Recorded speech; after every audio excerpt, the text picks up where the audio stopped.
Muito bom dia, caríssimos jovens de boa índole. Mais uma vez convosco, o vosso pai da motivação. Entretanto, quero agradecer a Deus por ter permitido que nós acordássemos com vida. Não somente nós, mas como também cada membro das nossas famílias. É sabido que sem Deus não seria possível estarmos aqui saudáveis, sobretudo rodeados de pessoas que nos amam. Ter essa energia, essa força, essa capacidade de acordar todos os dias para ir trabalhar em prol do sustento de cada membro das nossas famílias e em prol dos nossos objetivos, na qual desejamos ardentemente alcançar. Portanto, Deus é o maior mentor de todas as conquistas que nós temos tido. Maior mentor por uma única razão, porque é Ele que desperta em nós essa energia, essa força, essa capacidade. Se não tiveres saúde, é impossível que você tenha ânimo para trabalhar.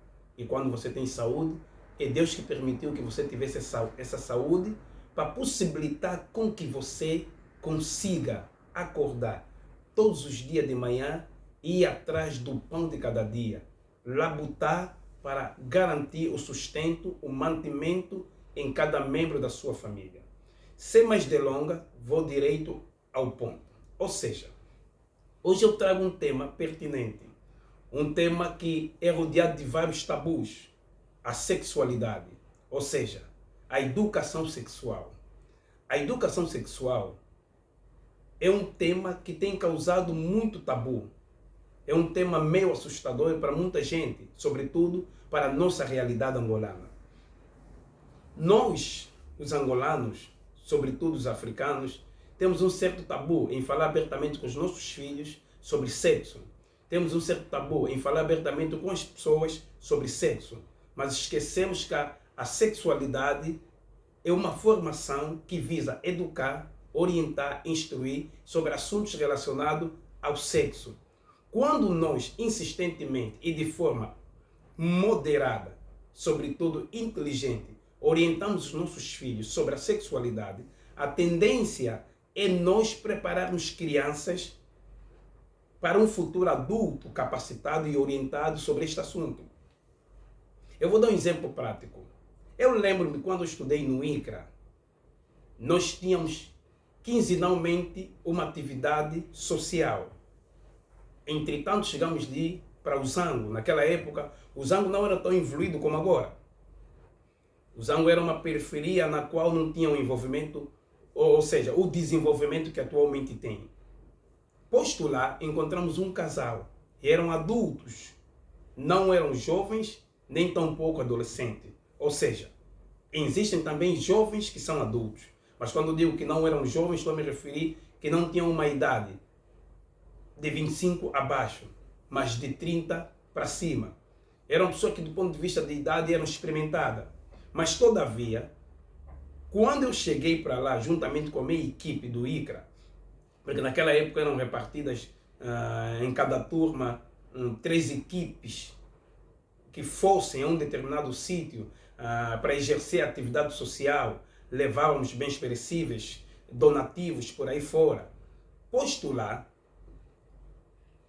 notamos aquele casal com 7 filhos.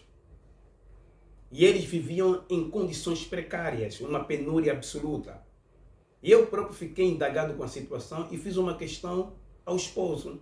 Caríssimo, tendo em conta que você já tem inúmeras dificuldades para alimentarem-se, por que o caríssimo insiste em fazer filhos com a tua esposa? Não quero ser usado, não quero ser indiscreto e não quero ser mal interpretado. Mas tendo em conta a situação difícil que vocês vivem, não seria melhor parar um pouco de fazer filhos, tendo em conta que a esposa já tinha 7 filhos e o pior ainda, já estava concebida. Pior entre aspas, né? Pior do ponto de vista de condições, porque filho é bem-vindo.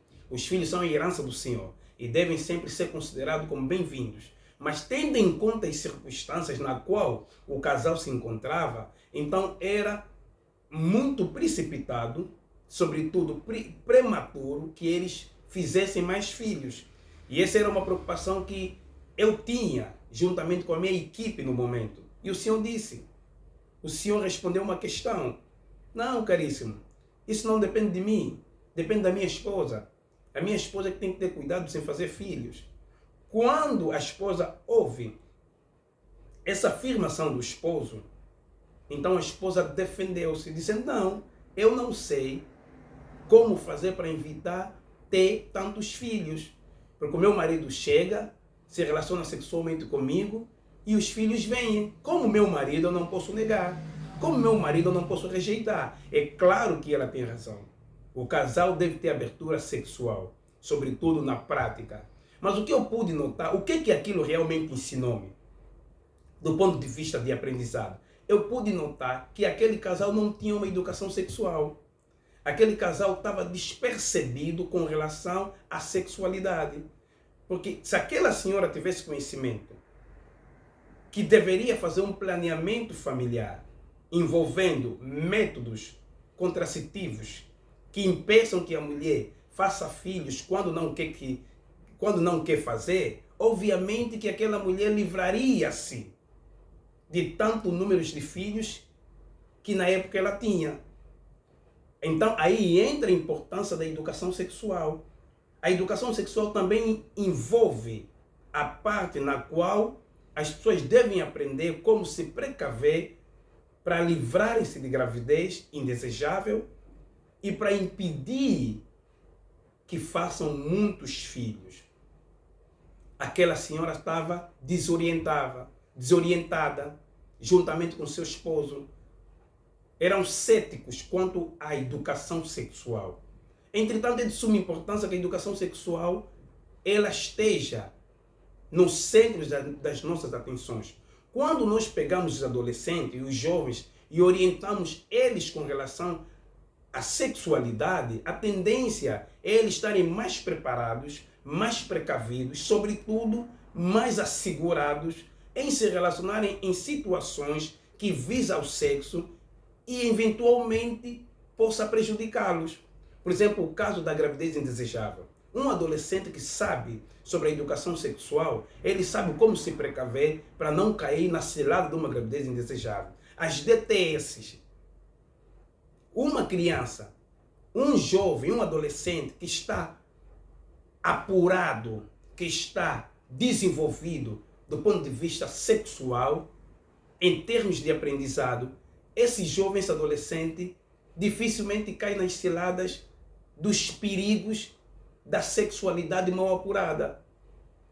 Mesmo quando o adolescente ou o jovem decidir entregar-se em alguém do ponto de vista sexual, ele terá os cuidados necessários para impedir que caia nas ciladas e nos perigos da sexualidade. Vai usar camisinha para impedir que apanhe uma DTS,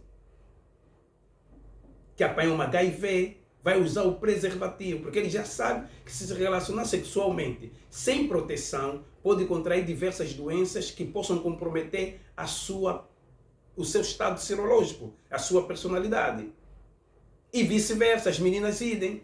Portanto, é de suma importância que nós, como os pais, continuemos a orientá-los e ensiná-los sobre a educação sexual. Jamais esquecendo que é importante que a educação sexual deixe de ser um tabu. O tabu em volta da educação sexual deve ser ignorada, deve ser desprezada.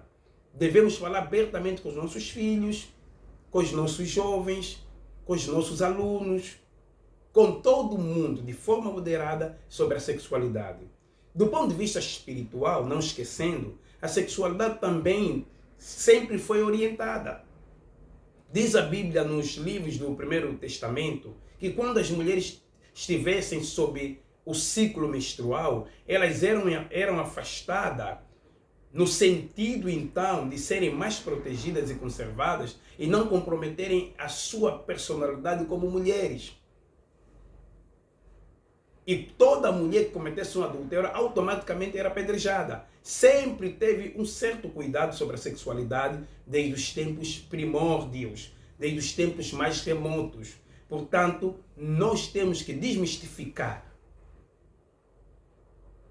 esse mistério, esse enigma em volta da sexualidade. Sobretudo o tabu. Devemos colocar de lado e sermos pessoas que de facto queremos orientar, instruir, educar a nossa sociedade sobre a sexualidade. Assim, impediremos que muitos perigos da sexualidade prejudicam os nossos filhos, os nossos jovens, os nossos adolescentes, os colegas, enfim. Portanto, esse é o tema que eu queria abordar convosco hoje. A sexualidade, a educação sexual, que é fundamentalmente importante para todos nós. Falou convosco o pai da motivação, o jovem de boa índole. Subscrevam no canal como tem sido habitual. Jovem de boa índole, pai da motivação. Vão ao YouTube, levem pessoas a subscreverem neste canal. Participem, deem as vossas críticas, as vossas sugestões e ambos, juntos, conseguiremos então elucidar mentes adormecidas do ponto de vista de conhecimento. Falou convosco o jovem de boa índole mais uma vez. Dou-vos um forte abraço, que Deus esteja conosco hoje e amanhã e para todo sempre, e até o próximo vídeo. Força a todos vocês. Boa quinta-feira e pronúncio do excelente final de semana. Que Deus abençoe a todos nós. Até o próximo vídeo. Estamos juntos.